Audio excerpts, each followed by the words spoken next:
차원에서 그리고 시 차원에서 제대로 진행이 될 수 있을까 의문입니다. 여기에 보시면 오송 참사의 직접적 원인을 자치단체장이 제공했고 중대재해 처벌법 위반 및 업무상 과실치사상의 죄가 있다라고 분석을 하고 있습니다. 지사님 이 결론에 동의하십니까? 저는 동의하지 않습니다. 지사님 동의하십니까? 지사님 답변하세요. 진상조사위원회의 그런 주장에 대해서요. 그거는 지금 검찰 수사가 진행되고 있고 그러기 때문에 지금으로서는 제가 뭐라고 말할 이유가 없다고 생각합니다. 보고서를 보지도 않았는데 예. 동의하지 않는다는 건데 의문이고요. 마무리하겠습니다. 네. 답변을 요구만 마지막으로 하겠습니다. 이 피해자들과 시민들께 이 보고서가 추가 조사와 규명이 필요하다고 말하는 부분을 성실하게 답변해야 하는데 그걸 못하겠다면 국회에 좀 해주시고요. 지적사항 경매에서 자료 제출 요구하겠습니다. 마음 같아선 도지사님과 시장님께 직접 쓰라고 하고 싶지만 네, 해당 보고서 보시고 관련한 조사 내용 그리고 진상규명에 필요한 사안 그리고 제도 개선 내용 검토하셔서 국회에 그리고 저희 의원실에 상세한 네. 답변을 제출해 주시기 바랍니다. 그렇게 네, 네. 하시겠습니까? 네, 제가 좀 정리하고 증인 들어가 앉아주십시오. 네.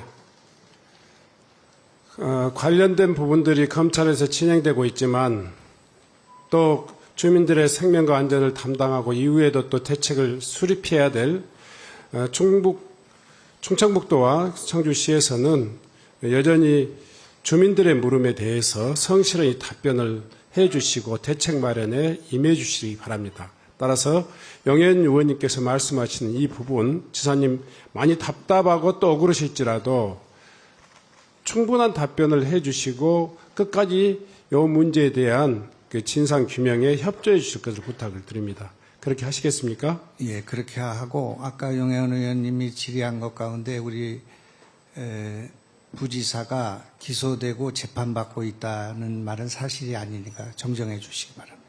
네, 확인해 보겠습니다. 그 확인해 가지고 우리 행정실에서는요, 네, 알려주시기 바랍니다.